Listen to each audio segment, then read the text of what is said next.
The Innovation Show is brought to you by Gate One. Gate One have offices here in Dublin, in New York, and in London, and they work with some of the world's leading organizations to drive business transformation and meaningful change. You can find Gate One at gateoneconsulting.com. Today's guest examines how leadership, culture, and organizational architectures can be both important facilitators of innovation and formidable obstacles. He demonstrates how to clarify today's critical managerial problems, use culture and commitment to promote innovation and implement strategy, and deal with changing innovation requirements as organizations evolve. Our guest is a professor of business administration at the Harvard Business School, and his CV reads like a book, not to mention his list of publications and books.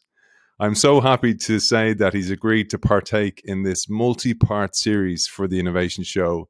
Today, we're going to discuss some of his theories and frameworks. We're going to cover, if we're lucky, the challenge of dynamic capabilities, the evolution of his work, innovation streams, explore and exploit. You've heard me say that term so many times on this show. This is the guy who came up with that term. Strategy and execution of change, the congruence model also that he came up with, and indeed organizational architecture and how that changes as the innovation streams change. For now, it is a massive pleasure to welcome the author of this baby 1997 classic, Winning Through Innovation, a practical guide to leading organizational change and renewal. Michael Tushman, welcome to the show. Hey, Aidan, great to be working with you and great to be engaging, hopefully, with you and your audience. It's so good to have you on the show. And Mike and I, we did a good bit of research. Well, you've been researching this for decades, but to prepare for today and to prepare for this series that we have coming down the line.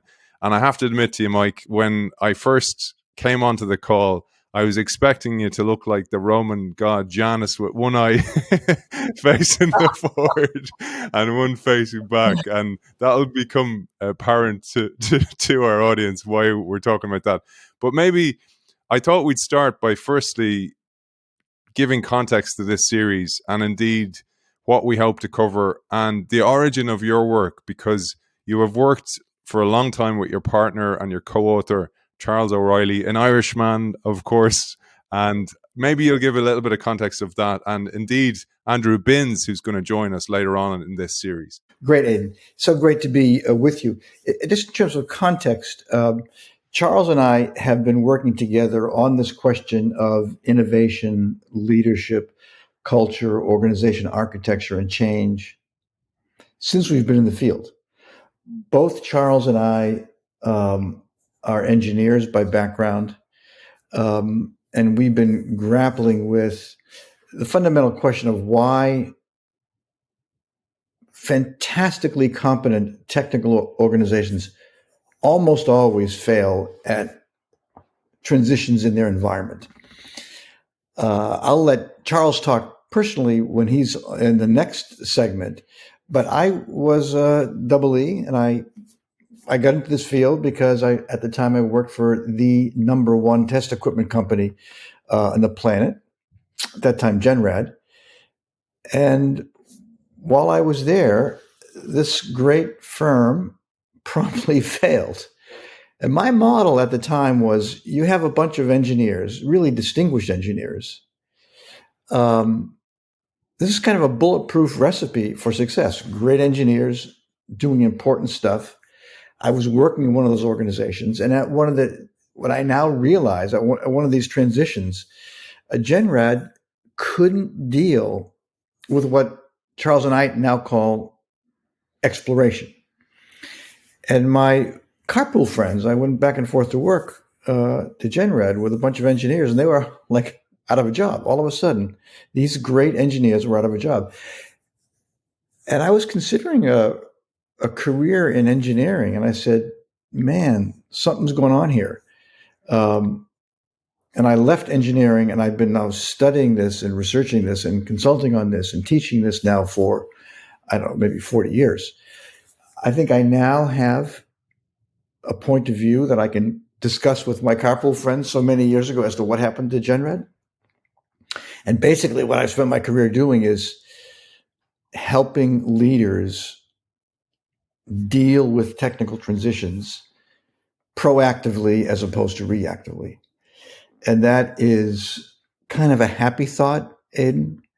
And I think the stuff that Charles and I, and then more recently Andy Binns has done with our firm, is actually getting our hands dirty with firms and helping them deal with what Clay has called the innovator's dilemma. We have I'm not sure a solution is the right word to that, but this is also an ongoing conversation that Clay and I have had over the years on how to deal with technical change in different product classes. I would love to have been a fly on the wall with those conversations between you guys. And I forgot to say that actually, that you were great friends with Clayton Christensen, who we just did the series on. So it's so great to have you here. And I thought we'd start with the real problem, which is what you experienced firsthand, which is the tyranny of success. And you call this an age-old problem. I have a little quote here to tee us up, and that will set context for all those organizations. And so many people write to me all the time on the show and kind of go, my organization's going well. Our change muscle has atrophied, and I'm worried about this. And they're usually those positive Cassandras within the organization. And you tee us up for this tyranny of success by saying managers faced with changing competition, new technology, and shifting markets often feel as though they are meeting challenges never dealt with before by their predecessors. They are both right and wrong. They are right in that markets and technology are changing, often in new and unpredictable ways, but the fundamental dynamics of these changes are largely the same across industries, countries, and indeed time. You're not alone. This has been an age-old problem, slightly accelerated by technological change. But over to you, Mike, to this problem of tyranny of success. Yeah, and that's a basic axiom of my work with Charles. The way I start all of my work with executives, and the way I start my book with Charles, is basically a list of great firms. These are firms that started their product class, that led their product class. They were highly innovative and entrepreneurial. And in the face of outside change, they almost always drop. And this tyranny of success is that the recipes that firms have used in the past. So I just doing some work now at Deloitte Consulting. The recipes that Deloitte has used in the past in high-end consulting, I know and they know are not going to work in the future. The recipes, if you're an advertising agency, the recipes that made your product class so successful over so many years, you know are not going to work in the world of ChatGPT. Something's going to change in the world of AI and machine learning. The problem is that the past traps organizations, and this is something where Clay and I have been, this is where we totally agree, is that the recipe that firms have had to sustain their capabilities to a point in time literally hold them hostage to the past. There's a basic idea that, this is not my idea, Aidan. I really want to correct it. The basic idea that Jim March had at Stanford a bunch of years ago is that dynamic capabilities at the firm level are associated with playing two strategic games well simultaneously. And one game is what Jim has described as a game of exploiting your existing strategy better than anybody on the planet. He called that exploit. But Jim observed a bunch of years ago that exploit is a dead end, that exploit actually gets in the way of the second dimension of dynamic capabilities, which is figuring out the future before your competitors. And my books with Charles and my consulting with Andy is all around helping incumbent firms both explore and exploit. And those are contradictory strategic impulses. And in line with what you just said a few minutes ago, what Mary Benner and I found in some of our research about 20 years ago now is that the better the firm is at exploiting an existing strategy and capability, the worse it is at exploration. There's an inverse relationship between exploit and explore. That is a great managerial challenge for your listeners, is how do you build an organization? And this is where Clay and I veered off. How do you build an organization that can both celebrate the past and create a new future? And that's fundamentally what Winning Through Innovation and Corporate Explorer is all about, is building on our research, helping leaders play these two strategic games well simultaneously in the context of what Elton Morrison has called dynamic conservatism. Successful firms, like I experienced at Genrad, I didn't have a word for it, but Genrad tried hard, really hard, not to change. They thought that their existing recipe, if they executed it better, would prevent HP, Tektronix, Keithley, and Fluke from taking their world.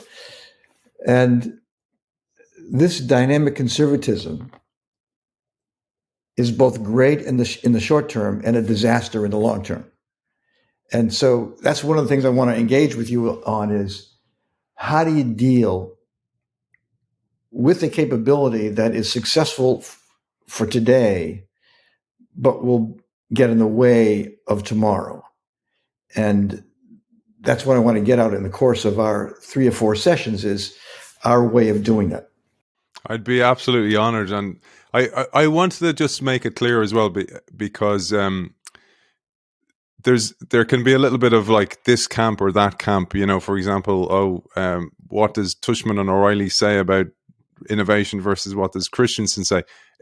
For me, it doesn't actually matter. It's about what is best for you as the change maker in your organization.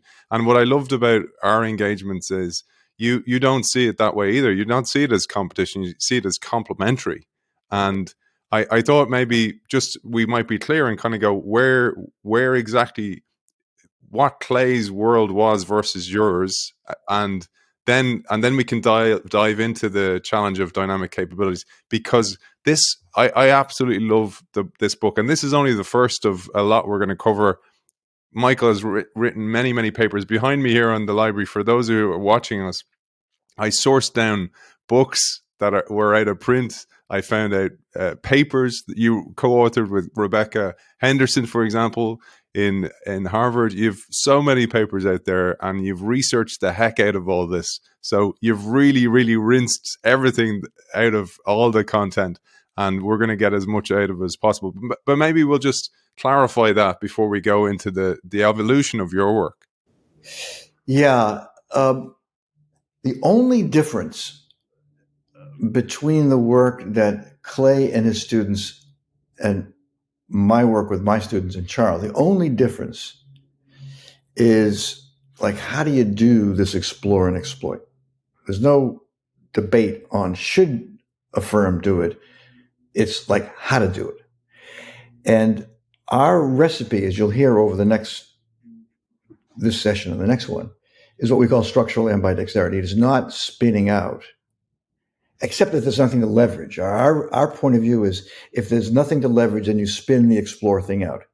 If there is something to leverage, we're going to ask leaders to build what we call this ambidextrous structure, which is a form of organization that builds in contradiction, paradox, and inconsistency, and asks the senior leaders to be able to live into contradiction. And I will give you a whole bunch of examples of that. But that isn't a nub where Clay and I had all our debates. It's in how do we help senior leaders deal with the challenge of environmental shocks, like right now, Google and Chat GPT. Microsoft is coming in. Oh my God, what's Google going to do? Well, there's some kind of game they have to play that we call ideation, incubation, and scale, which we'll cover over the next couple of sessions. I was also a little bit confused because much of our work as consultants is to help the organization build their own capabilities to be able to do it themselves versus a spin out of the organization, and stay away from the sucking sound of the core, as some innovators and consultants would say. But let's start with the evolution of your work, because I thought of, there's a great quote by the Greek philosopher Heraclitus, who said, no man ever walks in the same river twice, because it's not the same river and he's not the same man. And I was like kind of going, that's actually what you've done here, because you've been doing this work for decades. You've worked with so many CEOs and leaders. You've seen evolution of many, many trends. And I'd love to share perhaps the evolution of the work. What's changed for you over the last 3 decades? Yeah, great, Aidan. I appreciate your sort of sweep of time. My original work was on. I started by, oh my God, what happened to Genred? I was a co-op student, work study student. I was a super engineer, and I said, oh my God, something's going on here that is catastrophic to these engineers. They lived in organizations that could not deal with change. That led me to a doctorate at MIT on social networks and innovation, basically the management of R&D. So my early research was on social networks, R&D performance. And then I learned, this is when I was at Columbia. I went from MIT to Columbia. I said, hey, wait a minute, this R&D, it's not enough to have great R&D. You have to build organizations that can do different kinds of innovation. That then led me to work with Phil Anderson, Mary Benner, Elaine Romanelli, on both the nature of technological change. Technological change evolves both incrementally and through discontinuities. And some we labeled competence enhancing and some competence destroying. And then there was this work on organizational architecture that I did with Dave Nadler that was sort of in parallel. And this really infuses my later work with Charles. If industries evolve through both incremental change and punctuated change, which they have been for hundreds of years, this has nothing to do with 2023. The punctuations are happening more rapidly. And there's something about organizational architectures that are going to have to flip. And my work with Dave Nadler when we're at Columbia was to help our students and our clients and the field think about organizations, this notion of organizational architecture, as being that the firm is composed of what we call critical tasks and structure, what we call the hardware of the firm, and the software of the firm being capabilities and culture. And it's the alignment of those, what we think about as architectural materials, that helps the firm drive strategy.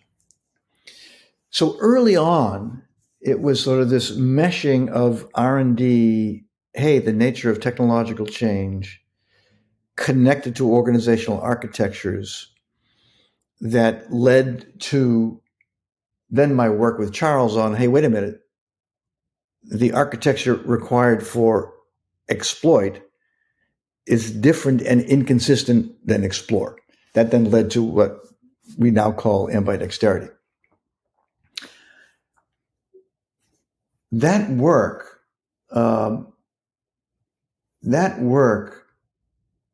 all, at the end of the day, all came back to, hey, it's the role of the senior leader and his or her team to use these architectural materials to help their firm manage both incrementally and what Elaine and I called punctuated change.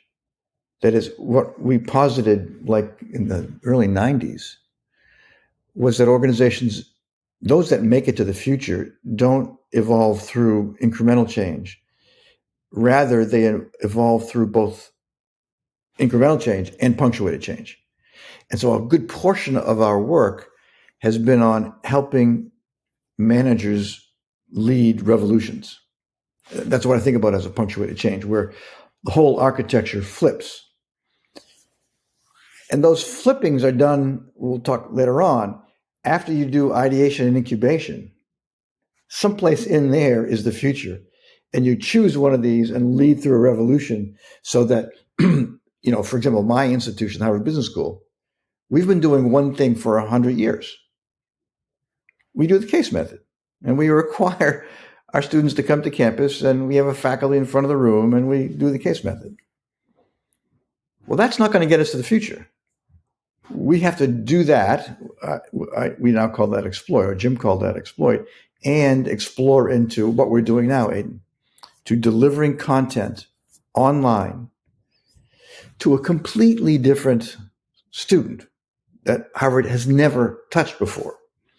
And that will be for us a revolution. And so my work in a sweep has been around, hey, the nature of technical change, punctuation. And if that's true, then organizations have to go through punctuations. Organizations are these combinations of hardware and software driven by strategy. And the role of the senior leader is to help their firms navigate these punctuations.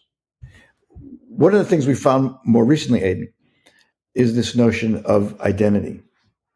That now I think about what drives organizational architecture. I used to think it was, hey, just strategy and objectives. More recently, it's strategy and objectives and this notion of strategic intent, competitive vision, or what some of my colleagues now call purpose. And what I believe to be true now is those organizations that can live into contradiction and live into paradox have some overarching purpose that infuses value into their organization. The reason we're going to be able to do this explore and exploit at HBS is because we've got a dean who's saying, hey, we are here.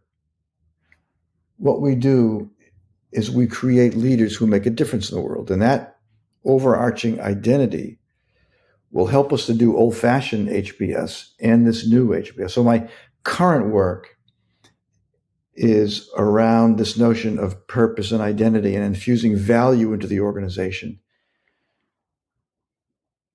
A purpose that legitimizes the inconsistencies between exploit and explore. And maybe we can talk about more that in a more detailed way, Aidan. But that's sort of the sweep of my work to now. Mike, I'd love to dive a little bit into, or excuse the pun, into the streams here. And we'll look at innovation streams to help our audience understand what we're talking about. So I'm going to share, for those of you who are joining us on YouTube, you have the benefit of the visuals that will accompany what Mike is going to talk about. And Mike, maybe we'll just have a bit of empathy for those who are listening only, because a lot of the show are mainly listeners. Over to you to describe this diagram and indeed what you mean by innovation streams. Let me do two things, everybody. One is I want to talk about the difference between proactive and reactive change. What I'd like the listeners to at least to think about is that the greatest firms out there move from a position of strength. That is, they reinvent themselves before their performance has dropped. Charles and I call that an opportunistic move. Opportunity gaps, what we call opportunity gaps, are always driven by a shift in strategy. Opportunity gaps are perhaps the most difficult for leaders to execute because there's no burning platform. And in our logic, opportunity gaps can be thought through in the following way. What I ask my clients or my students to do is to write an obituary exercise. And so the leader takes action now so that obituary never gets written. That's what Charles and I call an opportunity gap, where you're moving proactively. Super difficult to do. The difference between An opportunity gap and a performance gap is, in a performance gap, the organization is dropping like a rock. So my early work at IBM was when IBM used to be the world's greatest firm, said it was failing. This fellow, Lou Gerson, comes in from outside. He's got a gigantic performance gap. And in terms of the logic of lead and disrupt and winning through innovation, leaders have to ask themselves, what are causing these performance gaps? And it's either a lousy strategy, lousy execution, or both. And that's the discipline we have in winning through innovation, is do your strategy homework, do your congruence analysis, and then take some action. So one basic idea in our work is helping our students and clients move proactively. That's point one.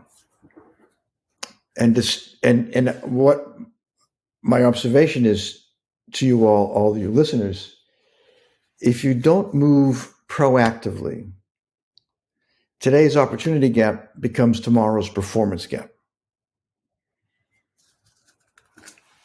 It's the role of senior leaders to destabilize a product class in their favor. But when I talk a little bit later on about Deloitte, they moved proactively in the consulting world to change the nature of consulting. That would benefit them. And the McKinseys of the world and the Accentures of the world would have to respond to Deloitte. That is, to me, the greatest genius leaders are able to move proactively. But absent that, you have to move reactively. That's what Charles and I call a performance gap. Now, let me also articulate this notion of an innovation stream. And this is all around performance and opportunity gaps. Those of you who are just listening, imagine a strategy space where the x-axis is different types of technological change. The most basic form of technological change is what my field calls incremental innovation.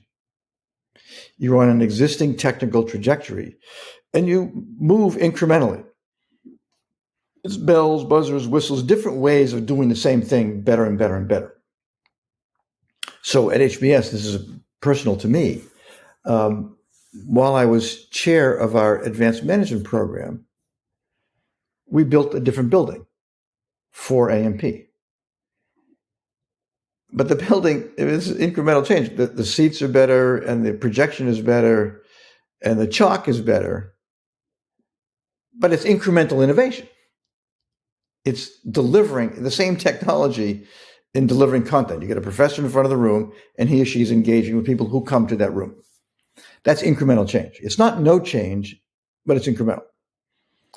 Second form of technical change, this idea came from my colleague, Rebecca Henderson, a basic article on architectural innovation. And Rebecca defined architectural innovation as with the following notion, is that any product or service are made up of components that are linked together. And her definition of architectural innovation is when you add or subtract a component. And she observed that these seemingly trivial innovations are really hard for firms to do. The third kind of innovation is what my field calls discontinuous innovation. Fundamentally different ways of doing advertising. Fundamentally different ways of doing teaching. That's what I'm going to call a process revolution. So ChatGPT represents a completely different way of doing search. It's not that we're not doing search, we're doing search, but in a totally different way.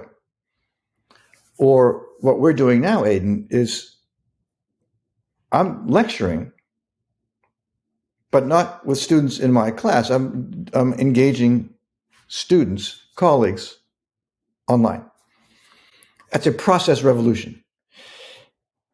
There's also product revolutions.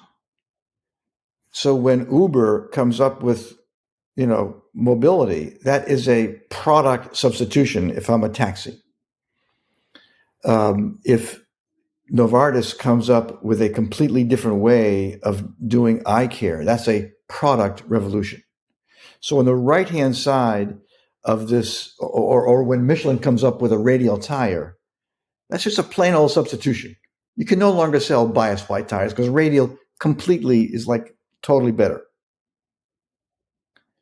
So that x-axis, everybody, is an axis of technological change, incremental, architectural, and discontinuous. The y-axis are clients, customers, users. And basically, my work with Charles, building on Jim March's work, asks firms to both exploit, which is in the lower left-hand corner, incremental change to your existing clients. That's what we call exploit. And explore is it's either architectural or discontinuous to either your same clients or new. So all of my work with Charles and our work with my students and clients is helping them think about strategically to operate in that innovation stream. And then how do you execute that? And basically, this is a way to think about the power and importance of both exploit and explore. All right, everybody. So I've just introduced this notion of innovation streams. And I've asked you, and I've asked leaders to be able to play at multiple points in that innovation stream space. And it's important to hear this, everybody, simultaneously. We're not saying first exploit and then explore. It's to do both simultaneously. And that is the paradox that I need you to own, to at least observe and to consider owning it. The problem is, as I mentioned earlier, is that exploit trumps explore. The better you are at exploit, the worse you are at explore. And by the way, those listeners who are entrepreneurs, you're good at explore, but not good at exploit. This issue of going to scale is crucial. And it's fundamentally different than exploration. So the message that Charles and I have for any leader is to hone their capabilities in owning strategic inconsistency and to celebrate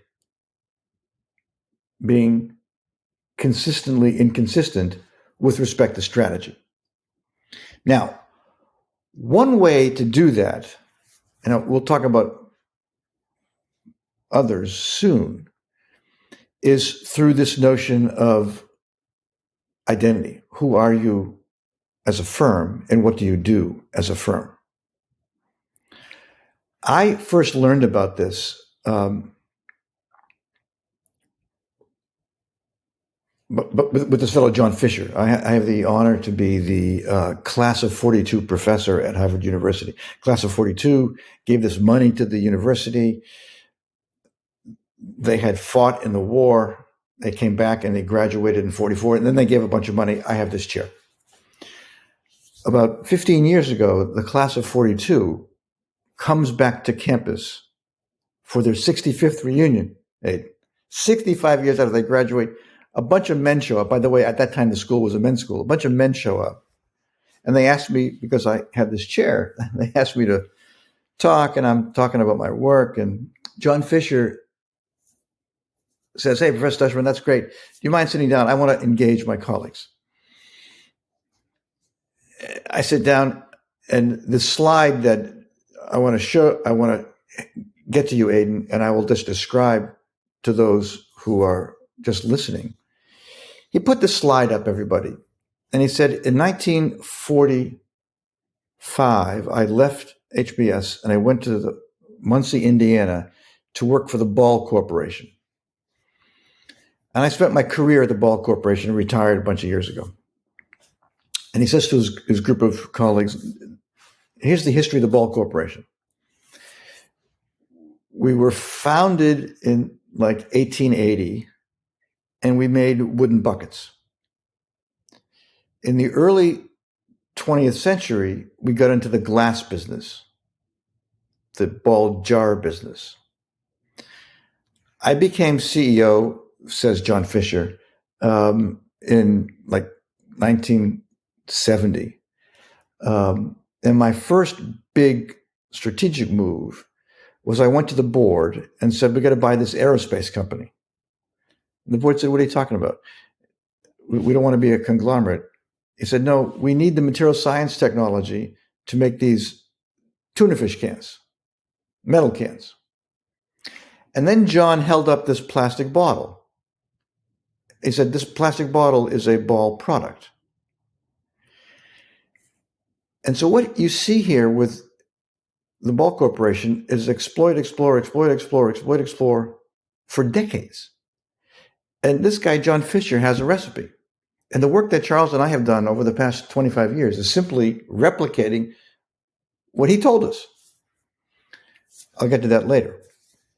But one of his colleagues said, hey, John, that's amazing. What the Ball Corporation has done over like more than 100 years is shocking. And then he asked this question, which has changed my work over the past 15 years. He said, John, what is the Ball Corporation? That's now what I call identity. This guy asked John Fisher, what is the Ball Corporation? And without a moment's hesitation, he said, oh, yeah, we aspire to be the world's greatest container corporation. He said, at the end of the day, we do containment. And I am indifferent as to how you do containment. Could be a wooden bucket, it could be glass, could be metal, whatever. We do containment. I said, oh my God, that is one of the key recipes of dynamic capabilities, is having a leader who is willing to talk modestly abstractly, Aidan, not too abstract. He says, we do containment. And he's totally indifferent as to how we do containment.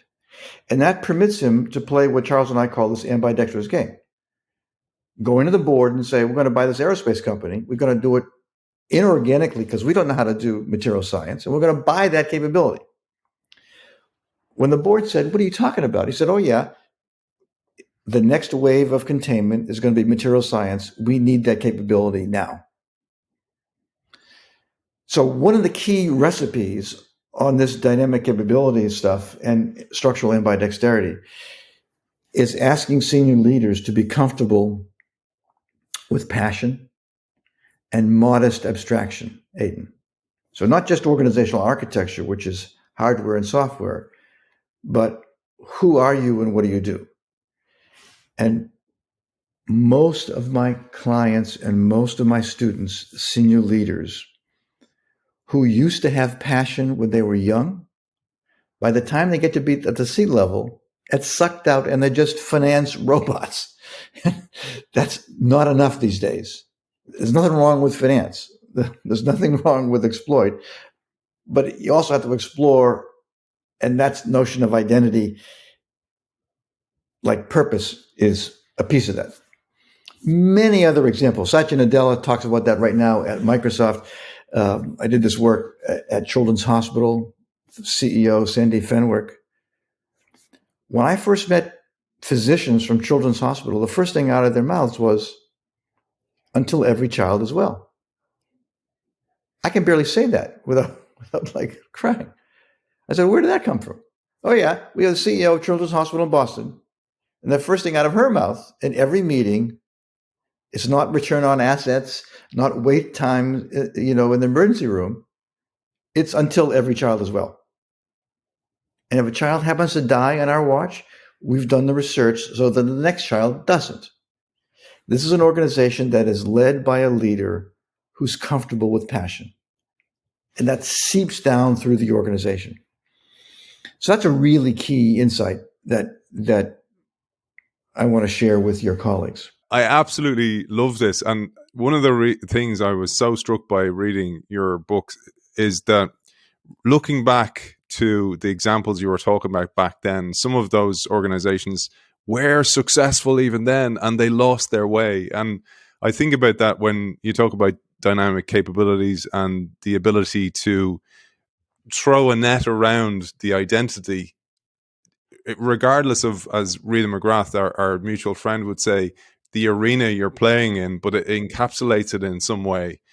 And then I thought about, so just to remind our audience, you think about somebody like Samsung started off as a dried fish business.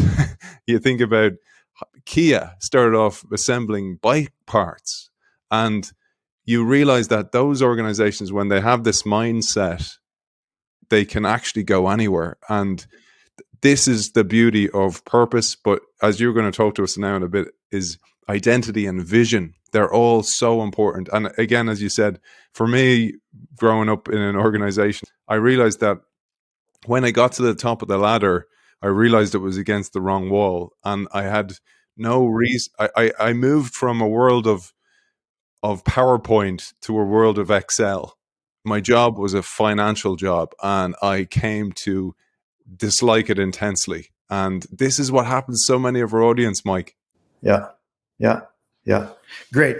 Well, that's a nice segue into this next idea. I want to get to your to our audience, and that is open distributed peer innovation, AI, machine learning, and now with ChatGPT. And it's my own explorations on this started back in 2010 when first there's one premise. I would like everyone who's listening to at least consider that all products and services can be modularized, can be broken into components. That's point one. Point two, in a world where cost of computation has essentially dropped to zero for a good portion of the world, and the cost of communication, like we're doing, has essentially dropped to zero, the locus of innovation shifts from the firm to the crowd. And this notion of open distributed peer innovation is what I'm going to ask you to think about as a process revolution. In 2023, this process revolution, another example of a process revolution is machine learning or AI or ChatGPT. It's a different way of doing the same thing. And these process revolutions will trigger identity threats. And that's why this notion of purpose and identity is so important. Let me see if I can make this more concrete. Kareem Lakhani is a colleague of mine, and he and I have done this research with one of our doctoral students, Hila Lifshitz. Kareem and I were working, we teach in this executive program together. One of our students was at the time Jeff Davis, who was the senior physician at our space agency, the United States Space Agency, NASA. And we're talking about open innovation. And he said, hey, that's great for software. That's great for all these industries, but it's not great for me because I have my scientists, they're doing research. The last thing they need is open innovation. So we challenged Jeff to run this experiment. And he gave us, back in 2010, his 10 most strategic technical challenges. And we posted those challenges to the crowd. The most shocking example of this is one of his most strategic technical challenges was sunspot prediction. It turns out that if you launch an astronaut into space and a sunspot storm occurs, these astronauts are at great risk. And if you launch an astronaut into space, sunspot, these astronauts are in deep physical trouble. So he has had 100 heliophysicists for 15 years working on this problem of sunspot prediction. And it's a super difficult problem. If you're a heliophysicist, my God, what a challenge. They had 10 of these, and they posted all 10 to the crowd. It turns out and this is one of these competitions where you send the problem to the world solves it, works on it for free. And in this particular example, in 3 months, this retired radio frequency engineer from New Hampshire sees this problem and codes it as a radio physics problem. Not a heliophysics problem, but a radio problem. And he sends the solution to Jeff, and it's 2 times more successful than the heliophysics research. Jeff gets a solution to the problem in 3 months for $30,000. He wants more open, distributed peer innovation. This is what I'm going to call a process revolution. It's not that research is different. The way you do it is different. Now, as many of your audience will know, the old not invented here thing, 90% of the heliophysicists don't want this. But it turns out that 10% did, Aidan. And Jeff talks to them and said, like, why were you interested in this open innovation? And what they said to Jeff, and basically my student, Hila, is, oh yeah, we're here to keep astronauts safe in space. And this is another tool for us. When Jeff realized that, he said, oh my God, I thought these scientists were like rational. And if I give them the data, this will work, they'll accept it. No, they totally did not accept it. But when he said, hey, everybody, we're here to keep astronauts safe in space, hey, that's this purpose stuff. Once he re-articulated, why are we here? We're not here to do research. We're here to keep astronauts safe in space. With that reframing, 98% of the scientists said, hey, this is another tool in our kit bag. And so what I would like your readers to observe, post 2015, much of the work can be done outside the firm. And that is frequently considered an identity threat. And one of the things I'd like the audience to at least be comfortable with is raising the identity so that open, distributed peer innovation can be a way for us to do my work more effectively. We're going to see that with Deloitte. The extent to which Deloitte posts problems to the crowd and the crowd solves the problem for Deloitte consultants, that is a complementary technological discontinuity. The issue is most scientists and most professionals code open distributed peer AI as a substitute. It's going to substitute for me. When in fact, think about it as a complement. It's going to help me do my consulting. It's going to help me do my teaching. It's going to help me do my research. It's going to help me do my advertising more effectively. But that framing around complements versus substitutes is a big deal. And that sort of goes back to this emotionality thing, is to infuse the organization with passion. Because at the end of the day, for me and my colleagues at HBS, we're here to create leaders who make a difference in the world, however we do it, either online or face-to-face.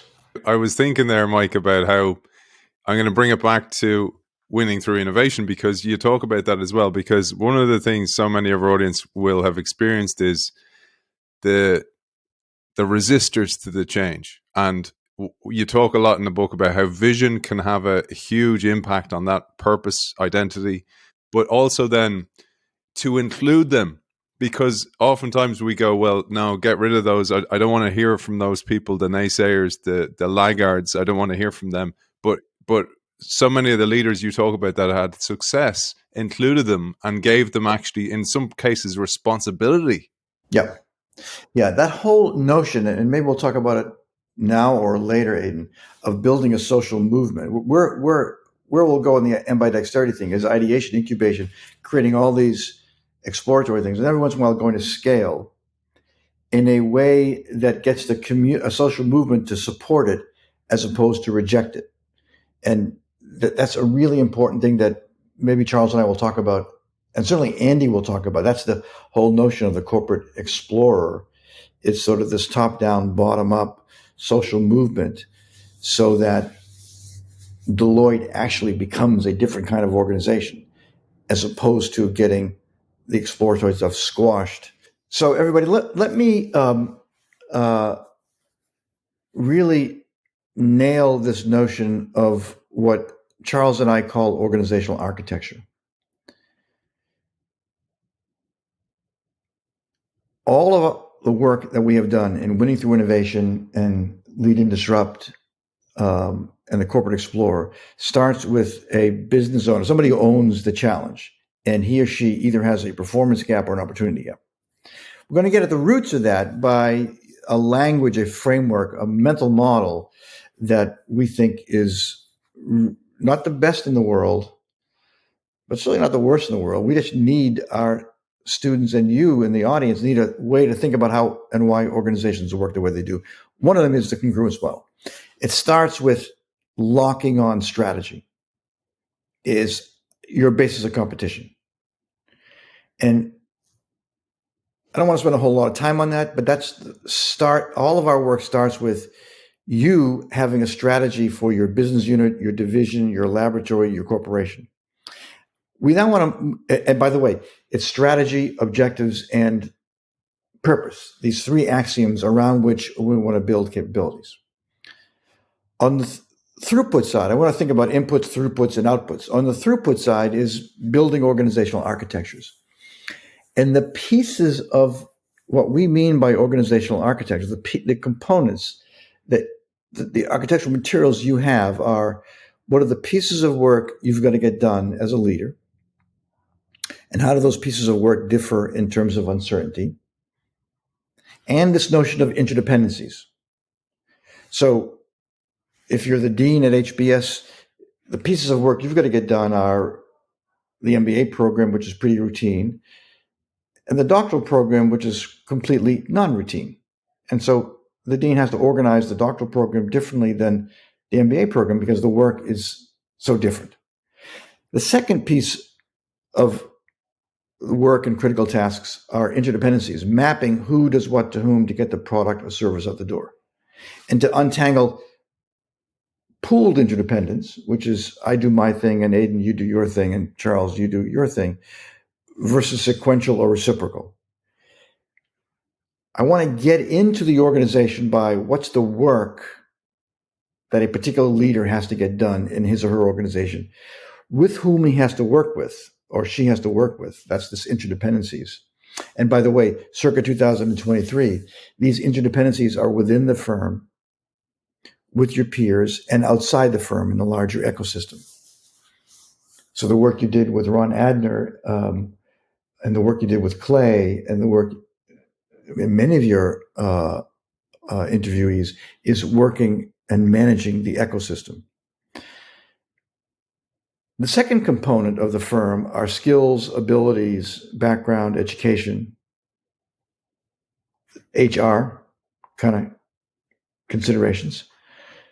Third piece of what we mean by organizational architecture are the structure, metrics, roles, incentives.